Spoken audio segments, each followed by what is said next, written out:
Your boss asks you to work late again. Your coworker wants you to take their shift. Your friend invites you to a party you don't want to attend. Your first instinct is to say yes, even though you want to scream no. Why? Because saying no in English feels rude. It feels wrong. It makes you guilty. Today, we're fixing that.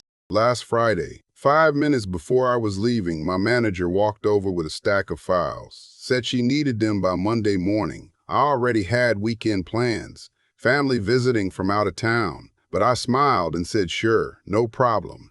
Then I spent the whole weekend working and feeling angry at myself. You said yes to avoid feeling guilty, but you ended up feeling worse.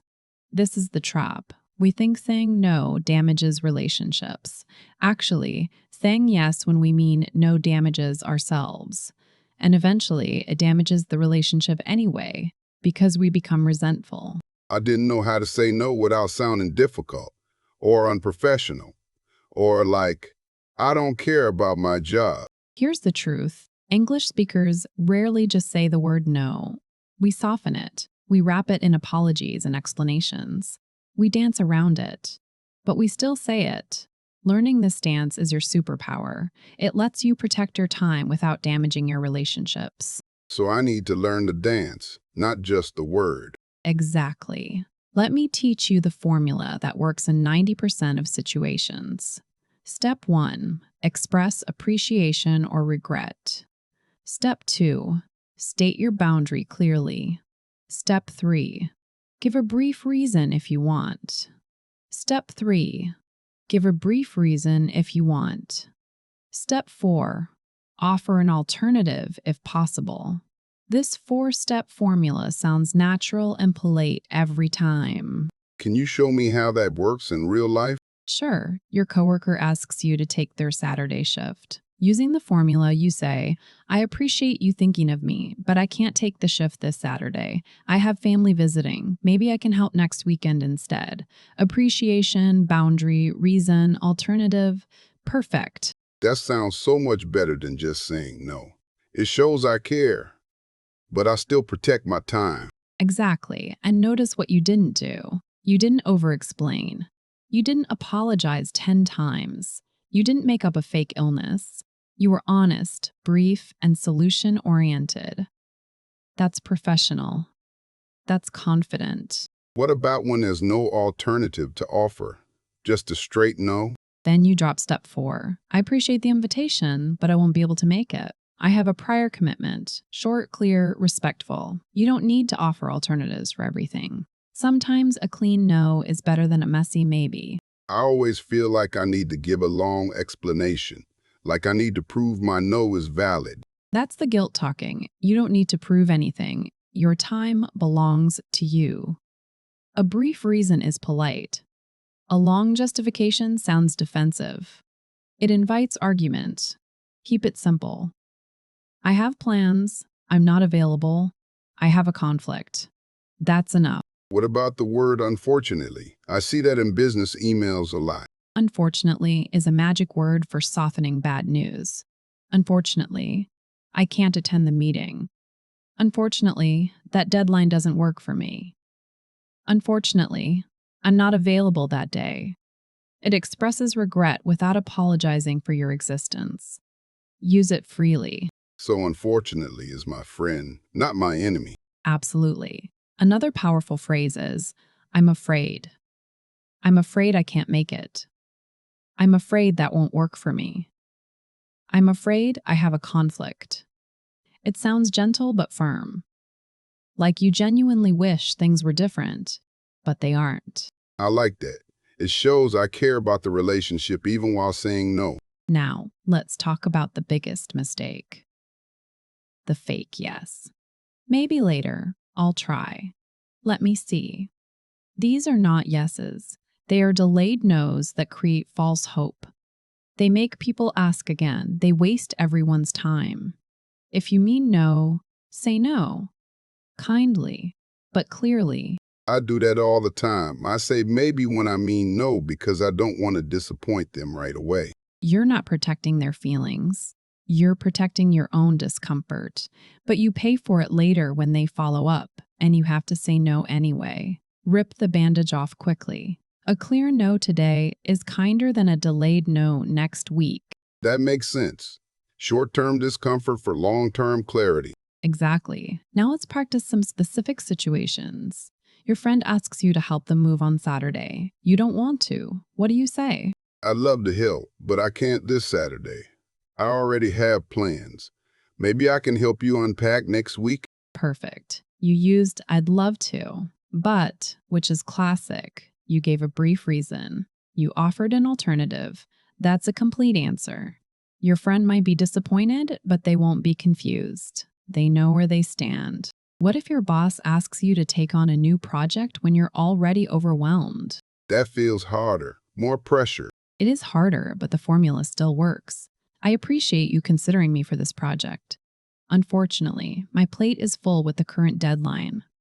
I want to do a good job, and I can't give this the attention it deserves right now. Would it be possible to revisit this next quarter? That sounds confident, but not rude. It shows I care about quality. And it positions you as someone who manages their workload responsibly. Leaders respect that. They don't respect people who say yes to everything and then fail to deliver. Saying no to one thing is saying yes to doing your other work well.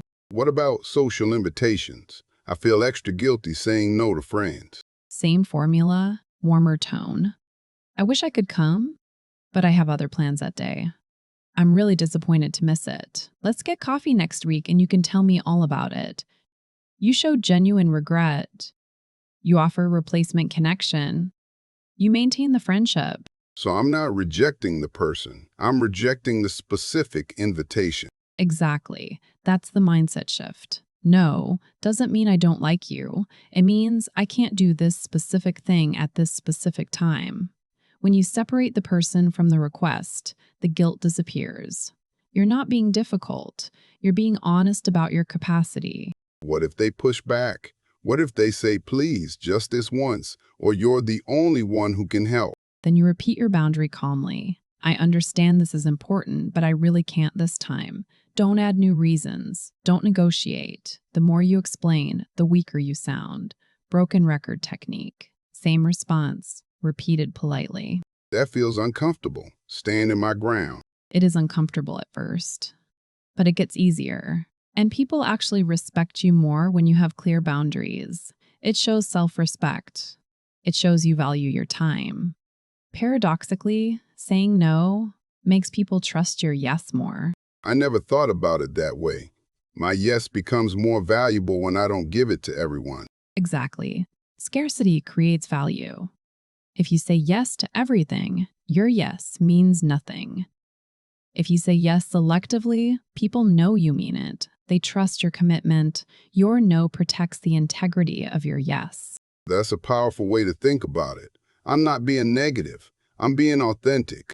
You are. And here's another truth. Every time you say yes when you want to say no, you're teaching people to disrespect your boundaries. You're training them to ask again because you always give in.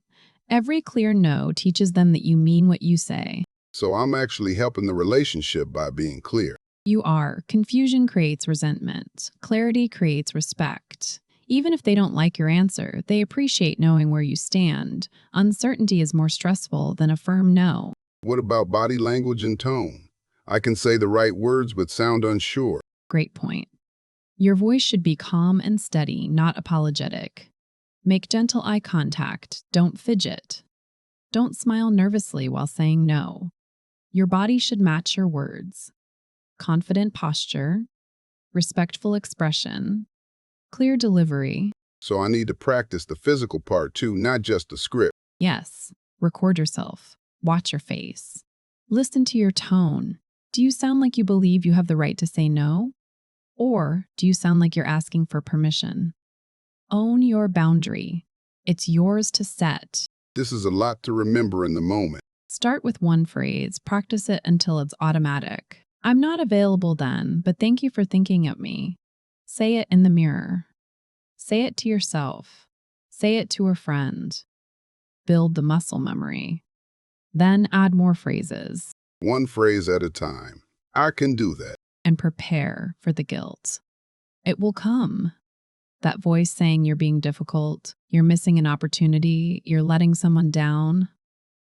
Thank the voice for its input. Then ignore it.